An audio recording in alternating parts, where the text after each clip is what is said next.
Hello दोस्तों, good morning.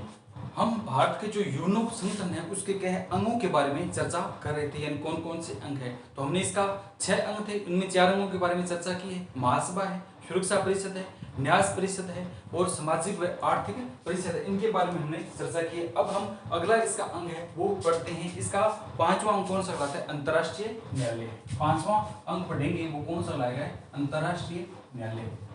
अंतर्राष्ट्रीय न्यायालय है। अंतर्राष्ट्रीय न्यायालय है यानी इंटरनेशनल कोर्ट। ठीक है, अंतर्राष्ट्रीय न्यायालय क्या कहा जाता है? इंटरनेशनल कोर्ट है। सर्वप्रथम तो इसका पूछा जाता है कि इसकी स्थापना है वो कब की गई थी। अंतर्राष्ट्रीय न्यायालय की प्रथम पॉइंट में अगर हम स्टार्ट करते हैं तो इसकी स्थापना है, यानी इसकी स्थापना कब की गई थी। स्थापना की अगर बात करते हैं अप्रैल 1946 को, यानी 3 अप्रैल 1946 को जो अंतर्राष्ट्रीय न्यायालय है उसकी स्थापना कर दी जाती है। तो स्थापित वर्ष की अगर हम बात करते हैं तो ये हमारा कौन सा आता है? 3 अप्रैल 1946, यानी 3 अप्रैल 1996 को हमारे इस अंतर्राष्ट्रीय न्यायालय है उसकी स्थापना कर दी जाती है। अंतर्राष्ट्रीय न्यायालय की स्थापित वर्ष क्या है? 3 अप्रैल 1946 है। ठीक है, इसकी अगर हम बात करते हैं इसका जो इसमें सदस्य कितने होते हैं, यानी न्यायाधीश कितने होते हैं, इसमें न्यायाधीशों की संख्या की अगर बात करते हैं कितने? अंतर्राष्ट्रीय न्यायालय में न्यायाधीशों की संख्या बताइए। तो न्यायाधीश कितने होते हैं? 15 होते हैं। 14 वो होते हैं, एक इसका मुख्य न्यायाधीश होता है। 14 सदस्य न्यायाधीश होते हैं, एक इसका क्या होता है? मुख्य न्यायाधीश होते हैं। ठीक है, न्यायाधीशों को यहाँ पर क्या कहा जाता है? सदस्य कहा जाता है। अंतर्राष्ट्रीय न्यायालय की अगर बात करते हैं तो यहाँ पर न्यायाधीशों को सदस्य के नाम से जाना जाता है। अब इसमें पूछा जाता है कि इनका जो कार्यकाल है, ठीक है, इनका क्या कार्यकाल कितना होता है? इनका कार्यकाल की बात करते हैं, तीसरा कार्यकाल 9 वर्ष का होता है। कितना होता है? 9 वर्ष का जो कार्यकाल होता है। अब इनका सेवानिवृत्ति किस प्रकार होता है, यानी ये रिटायरमेंट किस प्रकार होते हैं? सेवानिवृत्ति की बात करते हैं तो प्रति 3 वर्ष बाद जो 1/3 सदस्य हैं वो सेवानिवृत्त हो जाते हैं। जिस प्रकार उसमें हुए उसी प्रकार के इसमें हो जाते हैं। सुरक्षा परिषद का था सेम प्रोसेस है। सेवानिवृत्ति की बात करते हैं, सेवानिवृत्ति 3 वर्ष बाद 1/3 सदस्य, यानी जैसे जैसे 9 वर्ष का कार्यकाल पूर्ण होता जाता है वैसे वैसे क्या ये सदस्य है वो सेवानिवृत्त हो जाते हैं। क्या इसमें पुनः नियुक्ति के पात्र है? बिल्कुल हाँ।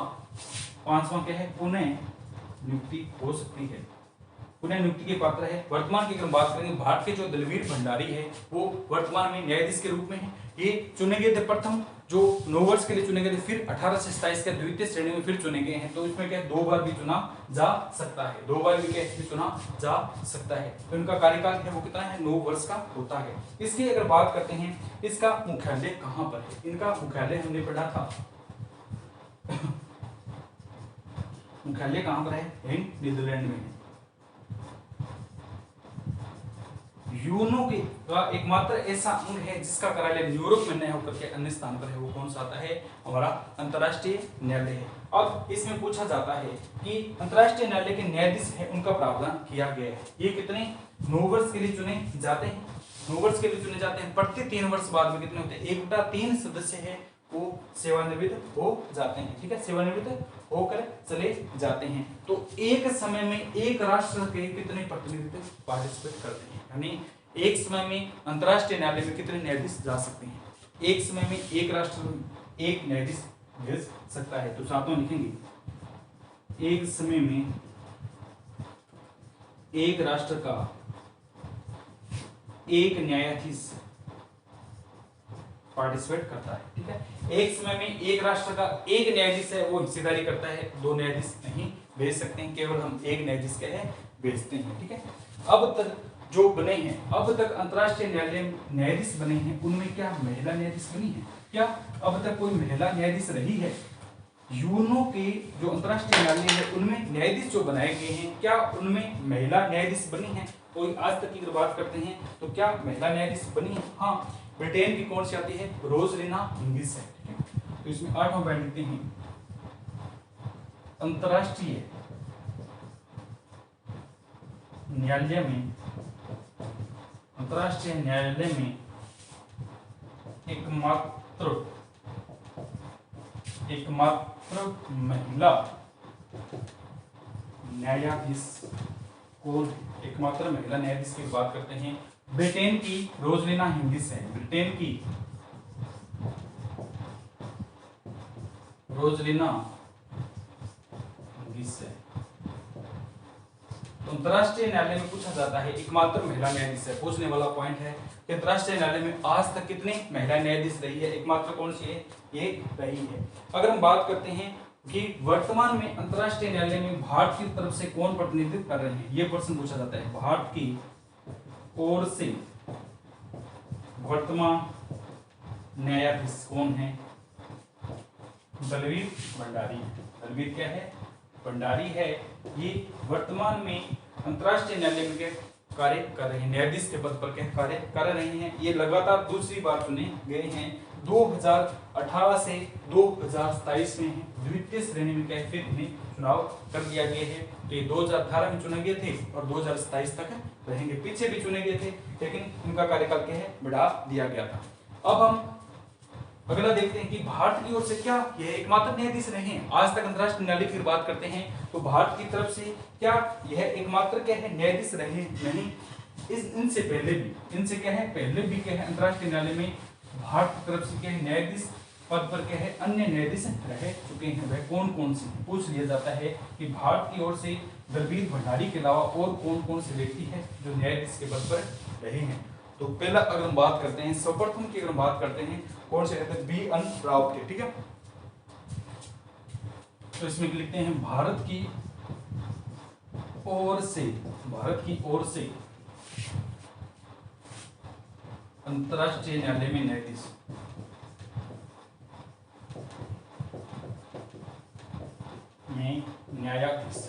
यानी भारत की ओर से कौन कौन से ऐसे व्यक्ति है जो इंटरनेशनल कोर्ट में क्या रहे हैं, जो कोर्ट में क्या जज रहे हैं, यानी सीजे रहे हैं। ठीक है, तो पहले अगर बात करते हैं बी.एन. राव, पहले व्यक्ति की बात करते हैं बी.एन. राव।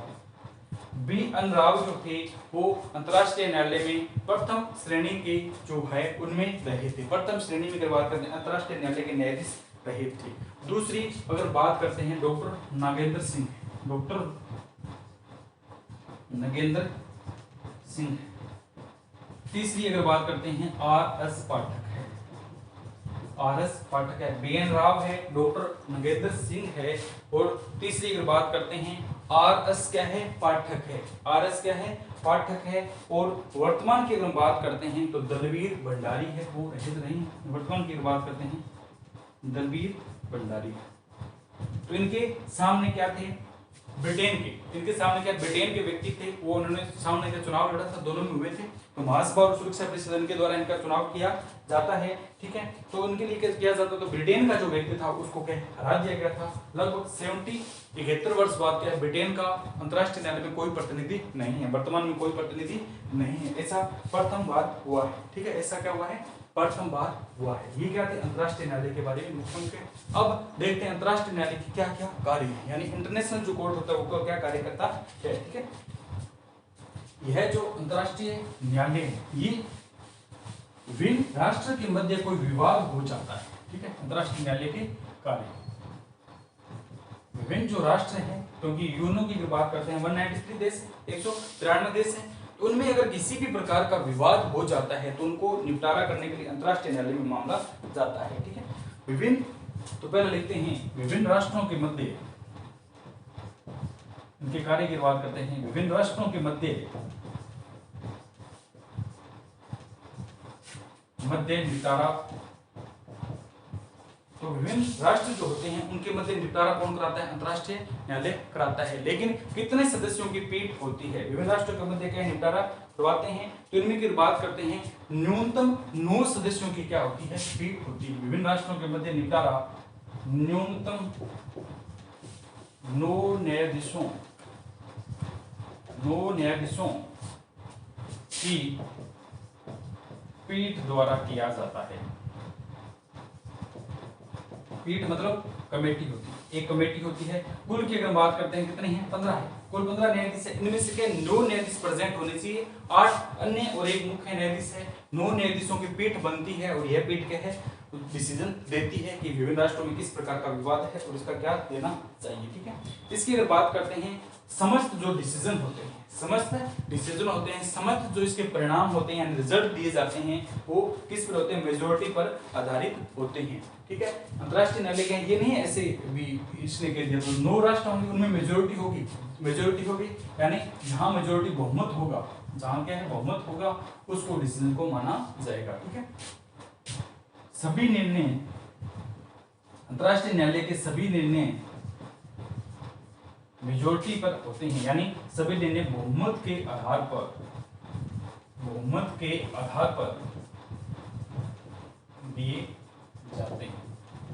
यानी यह जो अंतरराष्ट्रीय न्यायालय होता है, इसमें डिसीजन जो होंगे सभी जो राष्ट्र हैं उनके प्रतिनिधि होंगे। 15 जो कैंडिडेट होते हैं, 15 न्यायाधीश होते हैं, उनमें से न्यूनतम 9 न्यायाधीश है वो बहुमत देंगे, अपना बहुमत जिस डिसीजन में देते हैं वो निर्णय दिया जाता है। ऐसा नहीं एक ने कह दिया, 2 ने कह दिया, सभी का अगर मेजोरिटी ली जाती है, मेजोरिटी के आधार पर दिया जाता है। ठीक है, अगर अब बात करते हैं कि क्या जो अंतरराष्ट्रीय न्यायालय में मामले जाते हैं उनमें वकीलों की बहस को ध्यान में रखा जाता है, तो इनकी अगर बात करते हैं, अंतरराष्ट्रीय न्यायालय में वकीलों की बहस नहीं सुनता है, वह केवल और केवल क्या है, अंतरराष्ट्रीय कानूनों को आधार मानता है और अपना डिसीजन उसी के आधार पर देता है। ठीक है, तो तीसरा पॉइंट लिखते हैं, जिस प्रकार सुप्रीम कोर्ट, हाई कोर्ट है, यहाँ वकीलों की बहस होती है, ऐसा वहां नहीं होता है।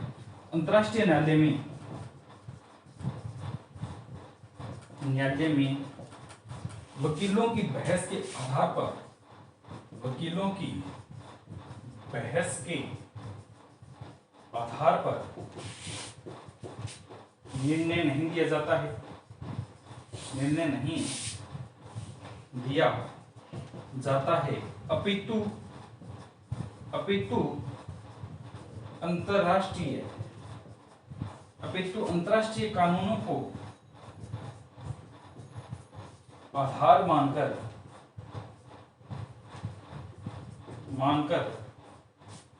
निर्णय सुनाया जाता है, निर्णय दिया जाता है।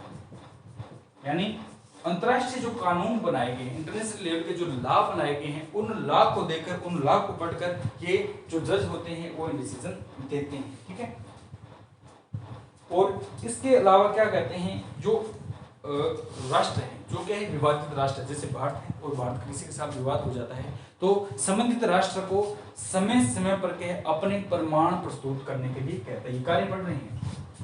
चौथा क्या है, संबंधित राष्ट्रों को जिनके मध्य विवाद है, संबंधित विवादित राष्ट्रों को समय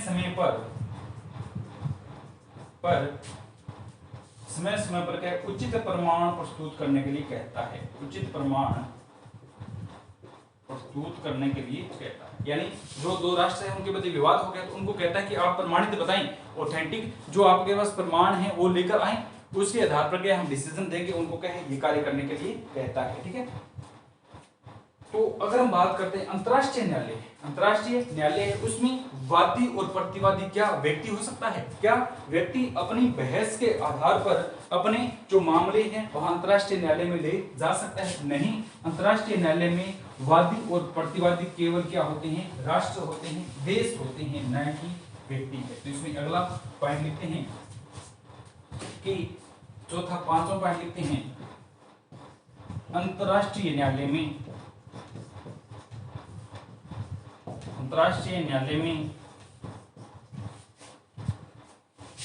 वादी व प्रतिवादी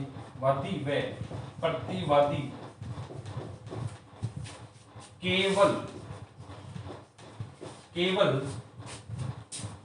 राष्ट्र होते हैं, केवल क्या होते हैं, राष्ट्र होते हैं, ना कि व्यक्ति।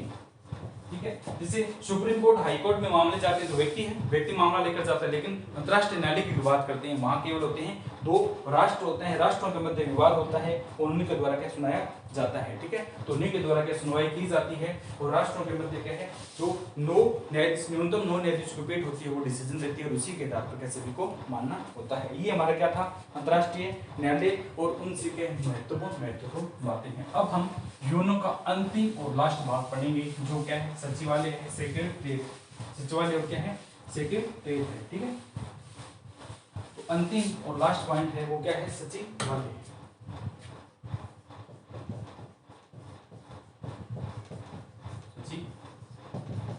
सेक्रेटरीट भी कहा जाता है। सचिवालय की बात करते हैं, यह भी यूनो का मुख्य अंग है। प्रथम बार जब सेक्रेटरीट होता है, सचिवालय होता है, तो यूनो के समस्त कर्मचारी क्या सचिवालय में आते हैं, ठीक है।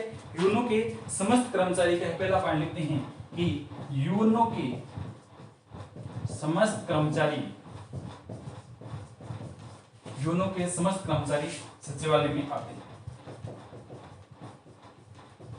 लगभग ये 9000 है। लगभग कितने होते हैं संख्या के आधार पर इनकी गिनती की जाती है, तो लगभग 9000 कैंडिडेट होते हैं वो यूनो में कार्य कर रहे होते हैं और वो सभी क्या एक बार चुनकर आते हैं, ठीक है। एक बार क्या है चुनकर प्रथम बार क्या है ये सचिवालय सेक्रेटरीट में आते हैं और वहां का क्या ढांचा स्ट्रक्चर देखते हैं। जैसे राजस्थान राज्य की बात करते हैं तो सचिव होते हैं, सचिवालय होता है, सचिव होता है। जैसे आचार संहिता लागू हो जाए फिर राजस्थान के कार्य किसके हाथ में आते हैं सचिव के हाथ में आते हैं, वो करता है उनके प्रशासनिक जो कार्य होते हैं। इसी प्रकार है यूनो का जो अंग है सचिवालय है सेक्रेटरीट है। सर्वप्रथम जो भी कैंडिडेट होते हैं प्रथम बार चुनकर कहां पर जाते हैं इस सेक्रेटरीट में जाते हैं, इस सचिवालय में जाते हैं और कार्य योजना है उस क्षेत्र का यानी यूनो का ढांचा देखते हैं, स्ट्रक्चर देखते हैं किस प्रकार से क्या ये कार्य करता है और किस किस आधार पर नियम कानून बनाता है। तो प्रथम बार यूनो के समस्त कर्मचारी के सचिवालय में आते हैं, लगभग 9000 होते हैं। अब हम देखते हैं कि सचिवालय का प्रमुख कौन होता है, सचिवालय का प्रधान अधिकारी कौन होता है। तो सचिवालय का प्रधान अधिकारी महासचिव होता है। दूसरा लिखेंगे सचिवालय का प्रधान अधिकारी, सचिवालय का प्रधान अधिकारी महासचिव होता है। कौन होता है महासचिव होता है। यानी सेक्रेटरीट होता है उसका प्रमुख पदाधिकारी किसे कहा जाता है महासचिव को कहा जाता है। अगर बात करते हैं प्रथम महासचिव कौन थे इसके साथ ही मिल लेते हैं कि प्रथम महासचिव थे यूनो के प्रथम महासचिव कौन थे पढ़ कर आए थे कल ही पढ़ा था ट्रिगवेली थे। नॉर्वे के क्या थे ट्रिगवेली, नॉर्वे के व्यक्ति थे ट्रिगवेली है। यह यूनो के सचिवालय जो सेक्रेटरीट है इसके प्रथम क्या थे महासचिव थे। कहां के थे नॉर्वे के हैं ट्रिगवेली है। वर्तमान की अगर बात करते हैं एंड्रियो गुटेरेस का कार्यकाल बढ़ा दिया गया है। तो वर्तमान 2023 में कौन है एंटीरियो गुटेरेस, एंटीरियो गुटेरेस। ये कहां के ये हमारे क्या पुर्तगाल के वर्तमान में एंटीरियो गुटेरेस है वो यूनो के जो सचिवालय अंग है उसमें महासचिव के रूप में क्या कार्य कर रहे हैं, ठीक है। अगर हम बात करते हैं यूनो है, ठीक है, यूनो का यह जो अंग है सचिवालय है ये किस प्रकार का है। यूनो का सचिवालय जो अंग है यूनो का स्थायी अंग है जिसकी मुख्य विशेषता अंतर्राष्ट्रीय लोक सेवा। इसमें पूछ लिया जाता है सचिवालय की प्रमुख विशेषता क्या है, पूछा गया क्वेश्चन है कि सचिवालय की प्रमुख विशेषता क्या है अंतर्राष्ट्रीय लोक सेवा है। लोक सेवा है क्वेश्चन आया था काफी लंबे टाइम के बाद में क्या इसका आंसर मिला था। तो क्या है सचिवालय की प्रमुख विशेषता पूछा जाता है। यूनो का यह स्थायी अंग है, इसका मुख्य कार्य कौन सा आता है अंतर्राष्ट्रीय लोक सेवा है, ठीक है। तो अब पूछा जाता है कि सचिवालय का गठन किस प्रकार से होता है। महासचिव व अन्य सदस्यों से मिलकर के सचिवालय का क्या है गठन किया जाता है, ठीक है। अन्य कर्मचारियों से मिलकर के सचिवालय का गठन पूछ लिया जाता है। तो सभी को पता है एक तो इसमें महासचिव होता है और एक अन्य सदस्यों से मिलकर के सचिवालय जो सेक्रेटरी बनता है उसका गठन किया जाता है, ठीक है। महासचिव का कार्यकाल कितना होता है अगला पॉइंट पूछ लिया जाता है। कार्यकाल कितना होता है 5 वर्ष का है। महासचिव का जो कार्यकाल है वो 5 वर्ष का होता है। कार्यकाल इनका बढ़ाया जा सकता है जैसे एंटीरियो, अब बात करते हैं एंटीरियो गुटेरेस का कार्यकाल बढ़ा दिया गया है, ठीक है। अब क्या है, यूनो के कुछ महासचिव है जिनके नाम से वहां पर क्या कुछ वस्तुएं बनाई गई हैं, कुछ चीजें बनाई गई है। तो यूनो के कहते हैं, यूनो के वह महासचिव जिनके नाम पर क्या यूनो में लाइब्रेरी बनी है, वो कौन से? डॉग हेमरसोल्ड, इसके नाम हमने पढ़ा था कि यूनो के वह महासचिव बताइए जिनके नाम से क्या है यूनो में क्या बनी है, लाइब्रेरी बनी हुई है। तो थोड़ा सा इसमें और देख लेते हैं।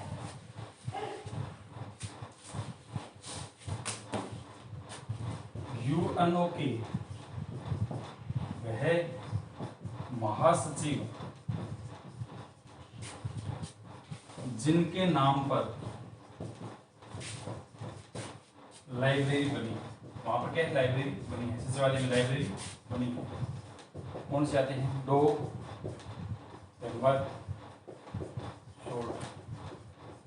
यूनो के ये महासचिव है, इनके नाम से अगर बात करते हैं सेक्रेटरीट में जो है यूनो में है क्या है, लाइब्रेरी बनी हुई है। कौन से आते हैं? डॉग हेमरसोल्ड है, ठीक है। इनकी अगर हम बात करते हैं, इनकी हवाई दुर्घटना में मृत्यु हो जाती है, इसलिए इनको याद रखने के लिए सचिव पद पर थे, जा रहे थे कार्यकाल के लिए कहीं, लेकिन इनकी मृत्यु हो जाती है। इनकी स्मृति में इनका क्या है, नाम रखा गया है। इनकी याद में इस जो लाइब्रेरी है उसका नाम क्या रखा गया है? इस लाइब्रेरी की बात करें, डॉग हेमरसोल्ड है, इनके नाम के ये लाइब्रेरी जो है बनाई गई है, ठीक है। महासचिव यूनो का सबसे प्रशासनिक अधिकारी होता है, ठीक है।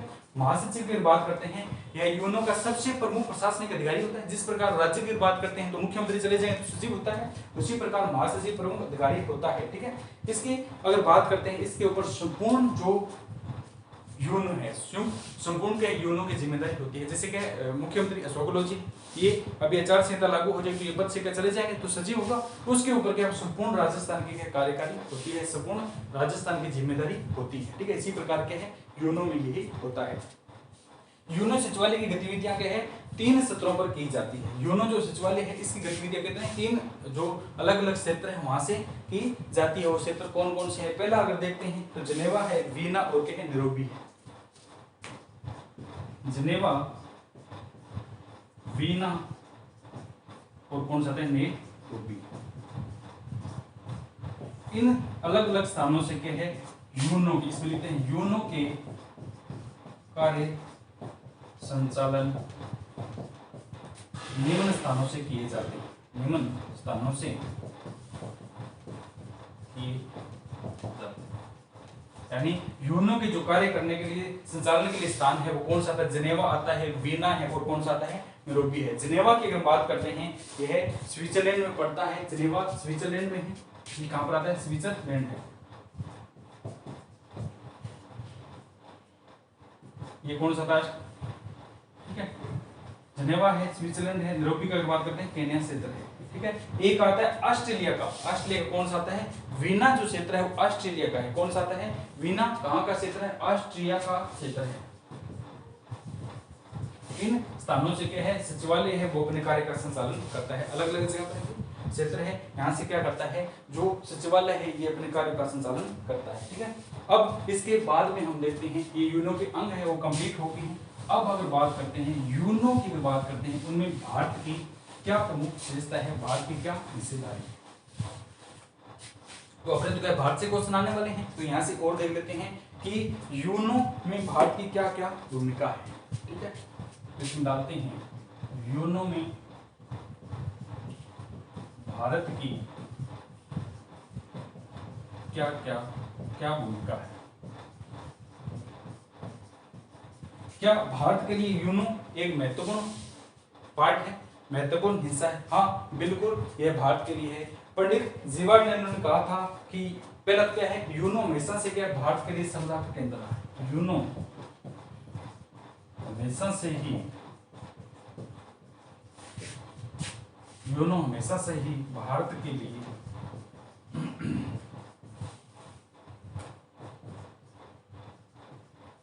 श्रद्धा का केंद्र रहा है।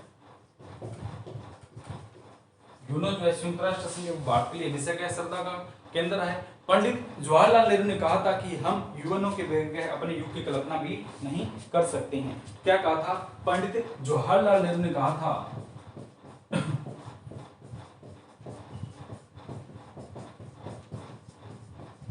नेहरू ने कहा था कि हम यूएनओ के बगैर आधुनिक युग की कल्पना भी नहीं कर सकते। पंडित जवाहरलाल नेहरू उसमें ही कहा था, जब प्रधानमंत्री थे उन्होंने क्या किया था कि हम यूएनओ के बगैर के आधुनिक युग की कल्पना नहीं कर सकते। क्यों? अगर यूएनओ हमारा सहयोग नहीं करेगा तो। ठीक है, भारत की विजयलक्ष्मी पंडित है, वो 8वें अधिवेशन की अध्यक्षता की थी। हमने पढ़कर पीछे आए थे कि 1952 में जो 8वां अधिवेशन हुआ था उसकी अध्यक्षता कौन सी थी? विजयलक्ष्मी पंडित के द्वारा की थी। ठीक है, भारत के पीएन भगवंती थे और अंतरराष्ट्रीय, ठीक है, अंतरराष्ट्रीय मानवाधिकार आयोग है उनके सदस्य रहे थे। भारत की बात करते हैं, पीएन भगवंती है, वो अंतरराष्ट्रीय मानवाधिकार के सदस्य नहीं है। पीएन भगवंती, ये इसी का संगठन है, पीएन भगवंती अंतरराष्ट्रीय मानवाधिकार, अंतरराष्ट्रीय मानवाधिकार के क्या है? सदस्य रहे थे। पीएन भगवंती क्या रहे थे? अंतरराष्ट्रीय मानवाधिकार के क्या है? सदस्य रहे थे। ठीक है, भारत के डॉक्टर सर्वपल्ली राधाकृष्णन और क्या है? अबुल कलाम आजाद है, वो क्या है? यूनेस्को के सदस्य रहे थे। ठीक है, ये तो कौन से आते हैं? एसपी राधाकृष्णन है और अबुल कलाम आजाद। इसमें चौथा लिखते हैं, एसपी राधाकृष्णन, अबुल कलाम आजाद है। ठीक है, यूनेस्को के सदस्य। ठीक है, तो राधाकृष्णन और अबुल कलाम आजाद थे, वो यूनेस्को के सदस्य रहे थे। पीएन भगवंती ये क्या अंतरराष्ट्रीय जो संगठन है, अंतरराष्ट्रीय मानवाधिकार समिति के सदस्य रहे हैं। ठीक है, भारत की बात करते हैं तो राजकुमारी अमृता कौर है, राजकुमारी अमृता कौर है, ये क्या थी? अंतरराष्ट्रीय स्वास्थ्य संगठन में सदस्य रही। ठीक है, अंतरराष्ट्रीय जो स्वास्थ्य संगठन था भारत की अगर बात करते हैं, राजकुमारी अमृता कौर थी, ये विश्व स्वास्थ्य संगठन के अध्यक्ष रह चुकी है। राजकुमारी अमृता कौर स्वास्थ्य संगठन की अध्यक्ष है, संगठन की अध्यक्ष रह चुकी है। विश्व स्तर की बात करते हैं तो विश्व स्वास्थ्य संगठन की राजकुमारी अमृत कौर क्या है? अध्यक्ष रह चुकी है। ठीक है, भारत के न्यायाधीश अंतरराष्ट्रीय न्यायालय की बात करते हैं तो पीएन भगवंती, आरएस पाठक है, दलवीर भंडारी अंतरराष्ट्रीय न्यायालय में कार्य कर रही है, इन्होंने किए हैं और कुछ कहे कर रहे हैं, इनके द्वारा क्या संचालन किया जा रहा है। ठीक है, प्रथम शास्त्रीय की बात करते हैं, भारत की प्रथम शास्त्रीय महिला कौन है? यूएनओ में काम करने वाली प्रथम शास्त्रीय महिला की बात करते हैं, वो कौन रही है?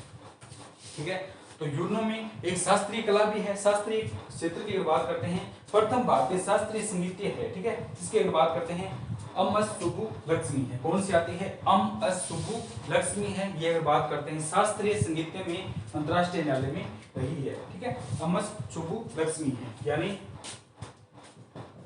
अम अस सुब्बू लक्ष्मी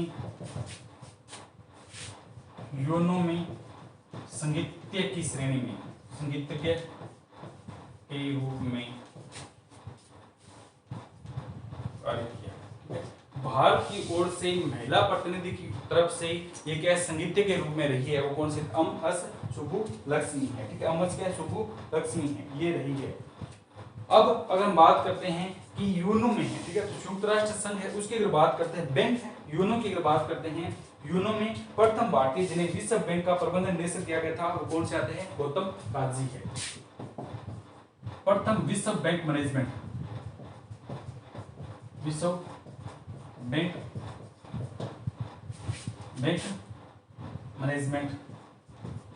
मैनेजमेंट कौन से आते हैं? मोहम्मद कौन से आते हैं? काजी है। ये क्या थे? भारत की ओर से अगर बात करते हैं, विश्व जो बैंक होता है, ठीक है, विश्व के स्तर का जो बैंक होता है, ठीक है, उन्हें प्रबंधन नियुक्त किया गया है, वो कौन से आते हैं? गौतम काजी है। प्रथम विश्व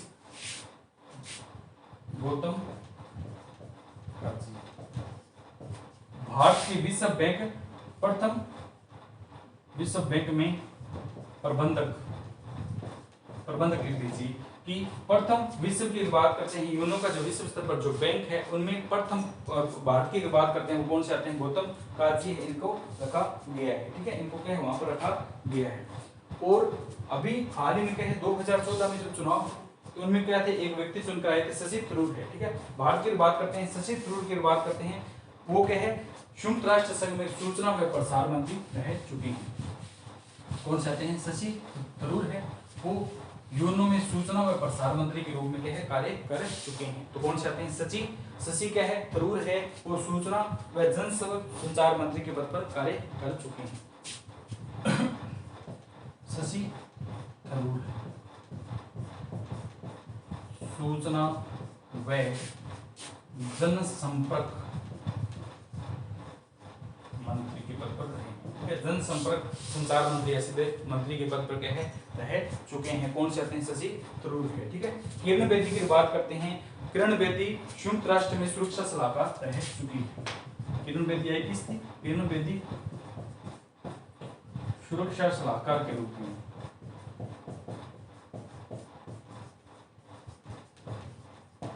ठीक है। सुरक्षा परिषद है, उसमें क्या सुरक्षा सलाहकार चाहिए, तो किरण बेदी क्या उसमें सुरक्षा सलाहकार के रूप में भारत की ओर से क्या प्रतिनिधित्व है वो कर चुकी है। ठीक है, वर्तमान की अगर बात करते हैं, वर्तमान में भारत की ओर से कौन प्रतिनिधित्व कर रहा है? 2023 में पूछने वाला क्वेश्चन है। वर्तमान में भारत की ओर से रुचिरा कंबोज, रुचिरा कंबोज ये प्रतिनिधित्व करी है। भारत में वर्तमान में यूएन में भारत की ओर से प्रतिनिधित्व करने वाला व्यक्ति या महिला कौन है? ये एक महिला है जो किसे है? रुचिरा कंबोज है, ये प्रतिनिधित्व कर रही है। ठीक है, ये क्या है? प्रतिनिधित्व जो है कर रही है। ठीक है, कौन से आते हैं? रुचिरा कंबोज है। ये क्या थे? हमारे यूनो में हमारे क्या थे? मुख्य कार्य थे, यानी हम इनके बगैर क्या कर सकते हैं। ठीक है, भारत की बात करते हैं तो भारत यूनो के लगभग 45 सैन्य अभ्यास थे। ठीक है, 45 सैन्य अभियानों में हिस्सा ले चुका है। और ये G4 व P4 के माध्यम से भारत ने कहे G4 व P4 के नाम से सुरक्षा परिषद स्थायी सदस्य का दावा किया था। भारत ने कहा था कि हमें भी क्या स्थायी यूनो का स्थायी सदस्य बनाया जाए। उसने क्या G4 व P4 के माध्यम से किया था, यानी 4 है, जापान थे हमारे साथ है, जर्मनी हमारे साथ है, ब्राजील और भारत है। ठीक है, जापान है, जर्मनी है, ब्राजील और क्या भारत है। हम 4 देश हैं, हमारे क्या सहयोगी इनके साथ है। तो हम क्या है सुरक्षा परिषद अगर बात करते हैं यूनो है, यानी संयुक्त राष्ट्र संघ में हमें स्थायी राष्ट्र बनाया जाए। और अगर बात करते हैं भारत में क्या आता है? यूनो का एक सूचकांक है, यूनो का क्या है? मानव विकास सूचकांक है, जिसमें भारत की पूछा जाता है, अपडेट के साथ पूछे जाते हैं कि मानव विकास सूचकांक में भारत की 2023 में कौन सी रैंक है? तो 132 में। ये क्या बहुत ही दुर्लभ बात है कि भारत की इतनी नीची रैंक है, कि भारत के पास क्या है इतना अच्छे संसाधन है, इतने अच्छी जो अवसर है, लेकिन भारत फिर भी क्या है मानव विकास सूचकांक में कौन से स्थान पर आया है? 2023 की बात करते हैं 132वें स्थान पर रहा है। इसके ऊपर उठाने के लिए क्या प्रयास किए जा रहे हैं। ठीक है, तो ये क्या था? ये इसमें क्या है? यूनो था, और यूनो से संबंधित संपूर्ण जो जानकारी है उनके बारे में हमने क्या है चर्चा की थी। एक इसमें थोड़ा सा ये पूछ लिया जाता है कि भारत सामाजिक 8% है, उसमें कितना 10 बार रहा? 10 बार रहा है, वो अभी चर्चा की थी हमने कि 10 बार रहा है। पहले 9 बार था, अब 10 बार अपडेट आ गया, तो थोड़ा इसको ध्यान में रखना। तो ये हमारा यूनो और उनसे संबंधित क्या संपूर्ण जानकारी है वो कंप्लीट होती है। उसको क्या है अच्छे से देखिए, पसंद आए तो देखिए, नहीं तो क्या और कहीं देखिए। ठीक है, ओके दोस्तों, थैंक यू।